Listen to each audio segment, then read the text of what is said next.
I know you guys are looking at this like, girl, you're a little late. I'm always late. We've been known. Obviously this album came out during my hiatus, and I have been trying to get all the other albums that came out while I was not on hiatus, so Nicki kept getting a little pushed back. I have listened to the album, so instead today we're gonna do a bit of a review, go track by track. I'm gonna still give you guys my thoughts, my memes, my jokes, my unnecessary commentary. I hope you enjoy. First song, Listen. Woo! If this is not the best way to start off an album, I really don't know what is. This smooth guitar, Nicki singing. Oh, it's such a good song. You gotta have real skill, gotta work for that. If it's really your passion, would you get the world for that? Unlike a lot of these hoes, whether whack or lit, at least I can say I wrote every rap.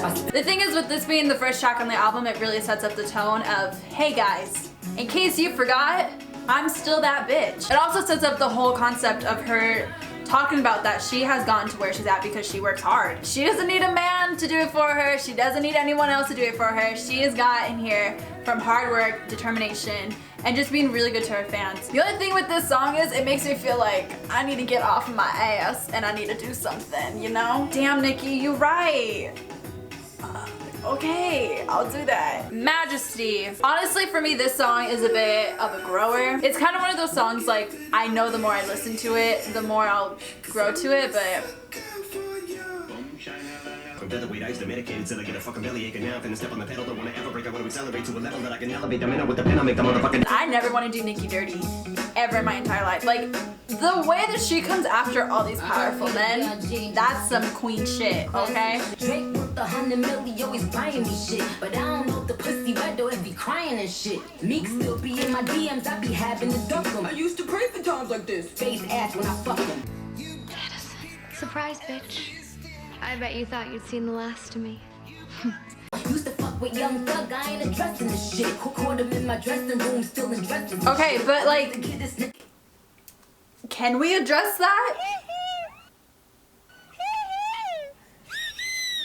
Because I am confused.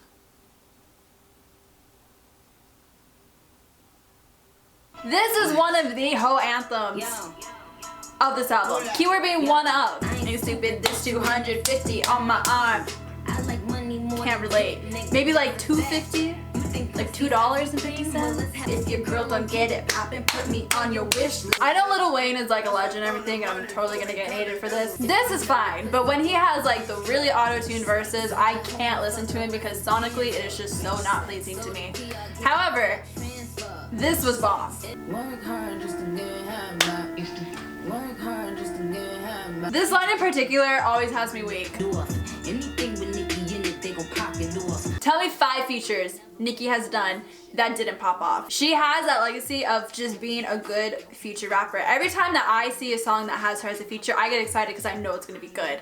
There's a lot of rappers, there's a lot of even artists that when they do a feature, it's pointless. It's like, why are you here? What did you add to the song? With Nicki, that usually becomes my favorite verse of the song. This song is cute, but the video,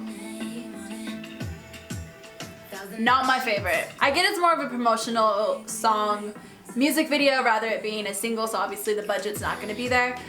I just still think it could have been better. Also, Ariana and Nicki's friendship, the cutest, the best. You can totally hear Abel's influence on this song, and I don't know about you guys, but I really like listening to The Weeknd. I am high-key obsessed with the melody in this. It's just such a good like combination, I think, of Abel and Nicki's musical personas. If I got high, like if that was my thing, I would be in a room with like all those purple neon lights and just smoking it up, getting in the feelings, being high as a kite. But since I don't do that, this is gonna be the song that I lay on my bed and like eat Oreos to, or I get up and just dance my ass off. There's really no in between.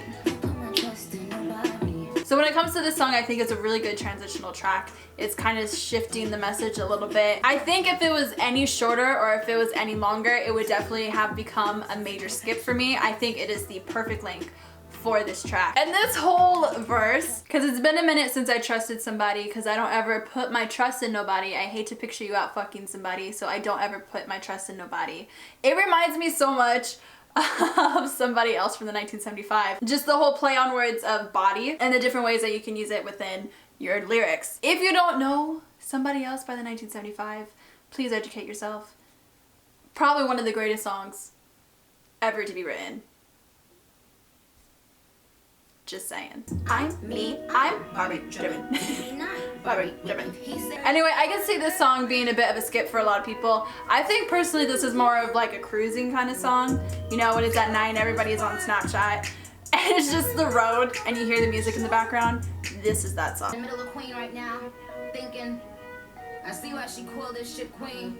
This bitch is really the fucking queen.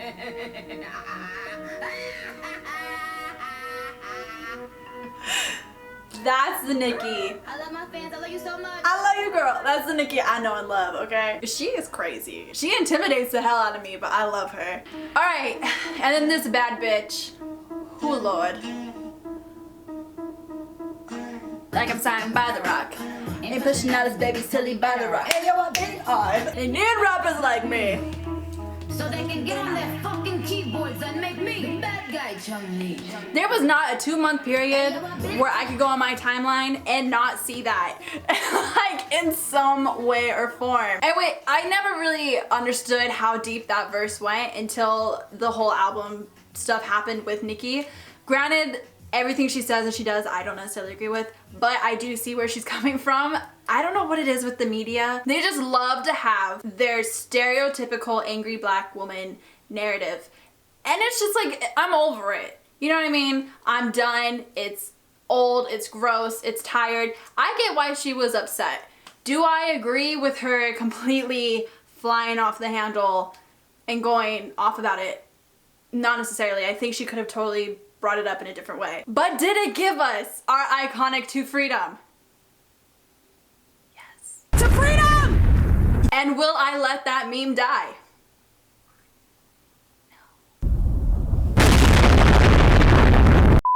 I just took a name and made that bitch a LLC. There'll never be another one after me, cause the skill level's still just a half of me. Blasphemy, my niggas will blaspheme. Well, these low IQ hoes back for me. Tell them that I watch bitches take it back for me. When I think of Nicki Minaj, classic rap, power anthems, like this is what I think of. This is one of the best songs on the album. Fight me.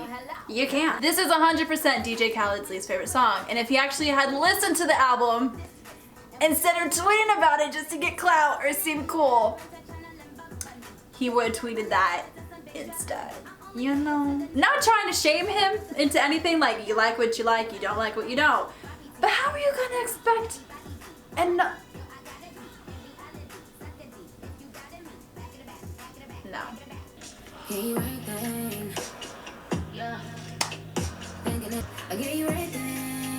Have to switch up on ya.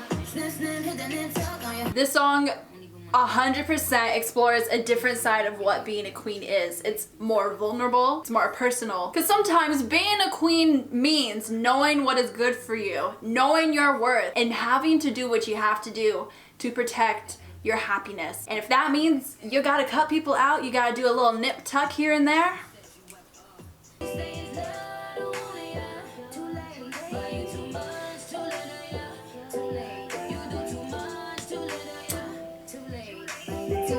Every time I listen to the song, I get angry because why the hell is this an interlude? Nicki. You know the potential this has as a single if it was a full version? Like, how are you gonna make this and not make a Nicki? What? Like, I don't understand. This is such a good song. Honestly, if it was full, it would probably be my top song. But I get angry every time I listen to it because we were this close. Come say about me, Pills and Potions sister. She's that powerful. Honestly, try to tell me anything different. You can't. And y'all know I am a ballad hoe. So this is right up my alley. Has a great melody, nice build up in the production. It emotes the right emotions at the right time. Like, it's just such a good track. And I'm really happy that Nicki puts these kind of tracks on her albums because it shows that she is versatile. She's not just like a one-sided rapper. She doesn't just do this one thing. Okay, so when it comes to Sir, I get the meaning, the message, all that behind it.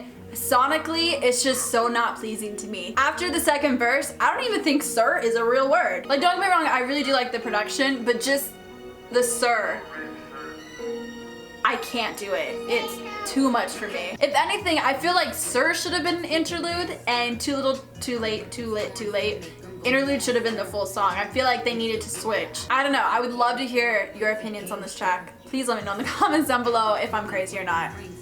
I probably am. Also, in case you were curious like me, this is the amount of times the word sir is said in this song. You're welcome. Real pretty titties that come with a fatty. I'm the belle of the ball.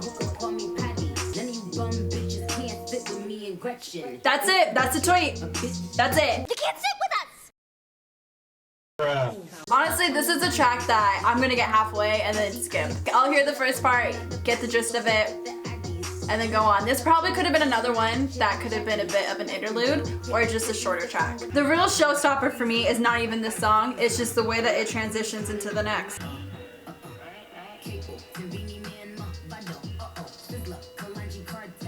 Y'all know I don't do drugs, I don't do any of that stuff, but this is my shit.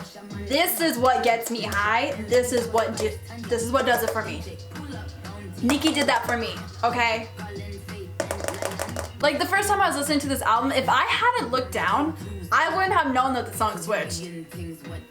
No idea. But also, with that being said, is this a transitional track that was needed? Could it have just been part of the old track? I don't know. Again, would love to hear your opinion on that. So since I've listened to the album a couple times, that is kind of my review, that is my thought process, what I felt the first time listening to it, also compared to what I feel like now listening to it. I wouldn't say that this is personally my favorite Nicki project. I don't know, Pink Print really, she really holds a special place in my heart. I do think there are a lot of standout tracks in this album that make the project stronger than what it may actually be. It is a bit of a longer album, but when you really think about it, Nicki hasn't released an album in actual years, so it's like, can we really complain? No. She gave us a long album, said, here, I'm gonna quench you until I give you another album in another 4 years. So with all that being said, this is my current ranking of the album so far. What is yours? What are your favorite songs? What did you like? What did you not like? Let me know in the comments down below. As always, don't forget to like and subscribe. Go check out my other channel for different type of content from me besides reactions. I love you, take care of yourself, and I will see you in the next one.